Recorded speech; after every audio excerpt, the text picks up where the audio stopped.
السلام علیکم ورحمۃ اللہ وبرکاتہ۔ بسم اللہ الرحمن الرحیم۔ امام مہدی کا ظہور ان قریب ہونے والا ہے۔ مفتی ابو لبابہ منصور نے اپنی کتاب دجالیات میں حضرت دانیال علیہ السلام کی تختیوں کے حوالے سے لکھا ہے کہ یہودیوں کی ایک ریاست قائم ہوگی اور اس ریاست کے قیام کے 50 سال بعد امام مہدی کا ظہور ہوگا۔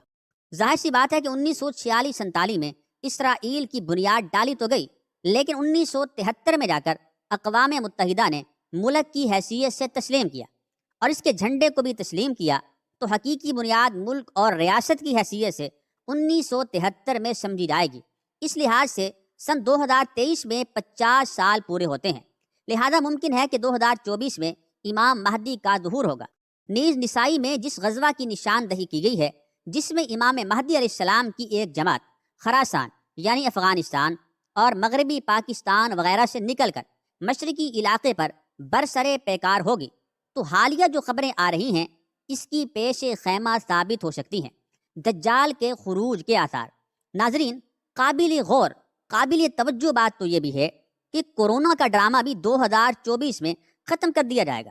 اس پر باقاعدہ 24 نیوز والوں نے ایک لمبی ڈیبیٹ کی ہے، اور ملک بھارت میں ہندو راشٹر کا آفیشیل اعلان بھی غالباً اسی سال ہوگا، اور اس سے ایک سال قبل یعنی 2023 میں ترکی پر سے پابندی بھی ہٹا لی جائے گی، جس کا واضح مطلب ہے کہ ترکی پر جنگ مسلط کر دی جائے گی، جس کے نتیجے میں قسطنطنیہ کفار کے قبضے میں جا سکتا ہے۔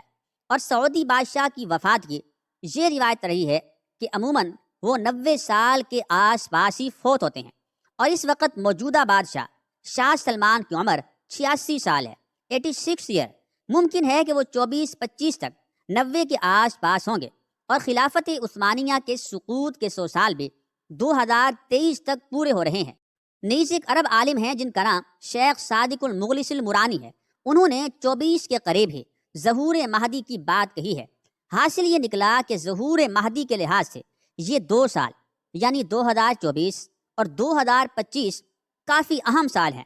ایک بات بڑی فکر میں ڈالنے والی یہ بھی ہے کہ امت کے مختلف قسم کے گروہ امام مہدی کو تلاش بھی کر رہے ہیں۔ اس عاجز کے پاس یہ بھی خبر آئی ہے کہ مختلف جہادی تنظیموں کے فکر مند لیڈران اس وقت بڑے فکر مند ہیں کہ امام مہدی علیہ السلام کی قیادت میں ساری دنیا میں جہاد شروع کیا جائے، اور وہ اس کے لیے ان کی تلاش میں ہیں۔ کافی دن پہلے کسی صاحب نے بتایا تھا کہ پاکستان کے پیر ذوالفقار احمد نقشبندی صاحب نے حرم میں بیٹھ کر قسم کھا کر یہ بات کہی تھی کہ امام مہدی علیہ السلام کا ظہور سن 2025 میں ہوگا، اور وہ ہر سال اسی تلاش میں جاتے ہیں کہ کسی طرح انہیں پہچان سکیں، یعنی امام مہدی کو کسی طرح پہچان سکیں۔ ایک بات اور یاد آئی، بڑے مزے کی بات ہے۔ بندہ مولانا سجاد نعمانی صاحب کا ایک بیان سن رہا تھا، جس میں حضرت نے سورہ کہف کی تفسیر کرتے ہوئے بڑا عجیب نکتہ پیش کیا۔ فرمایا کہ اللہ رب العالمین نے، خالق کائنات نے، دجال کے فتنوں کا ذکر سورہ کہف میں کیا ہے، اور سورہ کہف 15ویں پارے کے نصف سے شروع ہوتی ہے۔ اس سے معلوم ہوا کہ دجال کا خروج 15ویں صدی کے نصف پر ہوگا۔ آگے فرمایا کہ 16واں پارہ شروع ہوتے ہوتے دجال کا ذکر ختم ہو جاتا ہے، جس سے معلوم ہوا کہ 16ویں صدی سے پہلے ہی، 16ویں صدی سے قبل ہی یہ فتنہ ختم ہو جائے گا۔ مزید یہ بھی فرمایا کہ اللہ تعالیٰ نے دجال کے ذکر سے پہلے بنی اسرائیل کا ذکر کیا ہے، جس سے یہ معلوم ہوتا ہے کہ یہ لوگ اس سے پہلے کافی چرچے میں ہوں گے، یعنی شہرت میں ہوں گے، یعنی انہیں عروج ملے گا۔ اب ہم حضرت کی ان باتوں پر غور کرتے ہیں تو اس سے بھی یہی اندازہ نکل کر سامنے آتا ہے کہ چونکہ دجال کے 15ویں صدی کے نصف میں آنے کا امکان ہے، اور حضرت مہدی علیہ السلام اس سے تقریباً 5-6 سال قبل آئیں گے۔ 5-6 سال قبل مطلب 5-6 سال پہلے کا مطلب 45-46 ہجری، جو انگریزی سال کے حساب سے سن 2024 اور 25 بنتے ہیں۔ امام مہدی کے ظہور کے بعد بہت ممکن ہے کہ 2025 کے بعد امام مہدی کی قیادت میں تیسری عالمی اسلامی جنگ ہو۔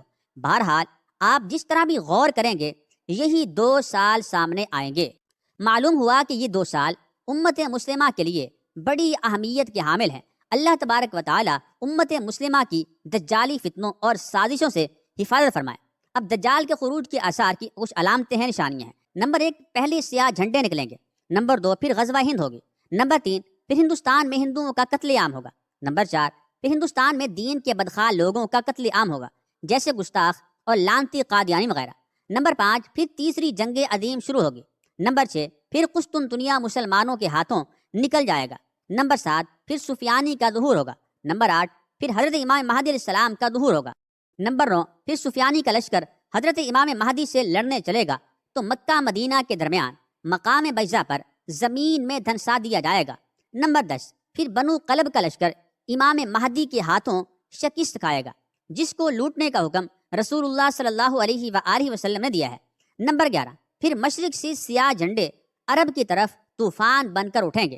عرب کو بچانے کے لیے ساری یہودی نیوی میدان میں آئے گی اور سیاہ جھنڈوں کے ہاتھوں بری طرح تباہ و برباد ہوگی۔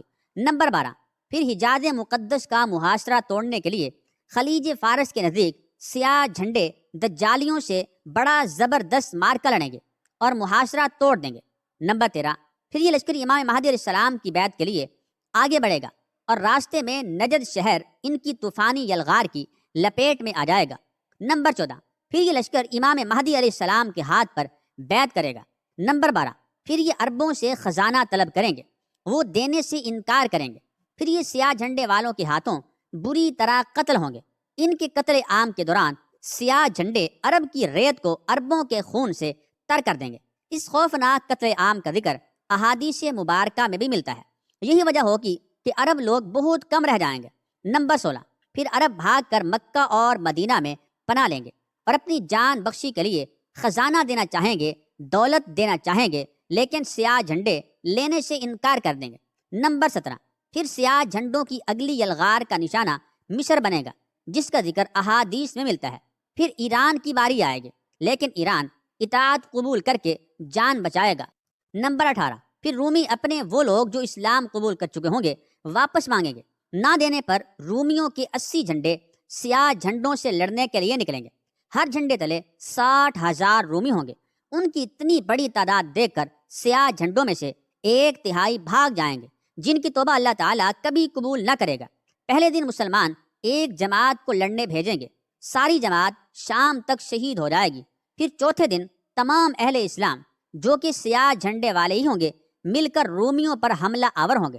پھر وہ ایسی جنگ کریں گے کہ تاریخ انسانی میں پہلے کسی قوم نے ایسی جنگ نہ کی ہوگی، یا پھر فرمایا کہ وہ ایسی جنگ ہوگی کہ پہلے کبھی نہ لڑی گئی ہوگی۔ پھر اللہ تعالیٰ رومیوں پر شکست مسلط کر دے گا۔ پھر مسلمان یعنی سیاہ جھنڈے ان کا قتل عام کریں گے، یہاں تک کہ رومیوں کی لاشوں کے پہلو سے پرندہ اڑے گا، وہ مر کر گرے گا لیکن لاشوں کے سمندر کو پار نہ کر سکے گا، اور مر کر گرے گا بھی تو ایک لاش پر۔ اس جنگ کے بعد آدھے سے زیادہ لشکر آرمینیا کی طرف جائے گا۔ سیاہ جھنڈے آرمینیا پر آندھی طوفان اور بلا بن کر نازل ہوں گے، اور آرمینیا کو وہ تباہی دیکھنی پڑے گی جس کے سامنے بابل و نینوا اور بغداد کے قصے بھی ہیں۔ اس کا ذکر حدیث مبارکہ میں ملے گا۔ لشکر وہاں سے ہوتا ہوا امام مہدی سے مل کر قسطنطنیہ کا محاصرہ کر لے گا۔ اللہ تعالیٰ سیاہ جھنڈوں کے جہاد کا صلہ یہ دے گا کہ ان کے نعروں سے ہی قسطنطنیہ فتح ہو جائے گا۔ پھر سیاہ جھنڈوں کا کچھ لشکر یورپ کی طرف نکلے گا، اور جب یہ یورپ کی دہلیز پر پہنچے گا تو پورے یورپ میں کوہرام مچ جائے گا، لیکن یہیں پہ خبر بھی پہنچ جائے گی کہ دجال نکل آیا ہے۔ پھر یہ لشکر وہاں سے انتہائی تیزی سے واپس آئے گا۔ ان کی رفتار، ان کی سپیڈ انتہائی تیز ہوگی۔ احادیث مبارکہ کے مطابق یہ بڑا ہی سخت امتحان ہوگا، انتہائی سخت وقت ہوگا۔ جو کوئی تھوڑا آرام کا وقت نکالنے میں کامیاب ہوگا وہی طاقتور تصور کیا جائے گا۔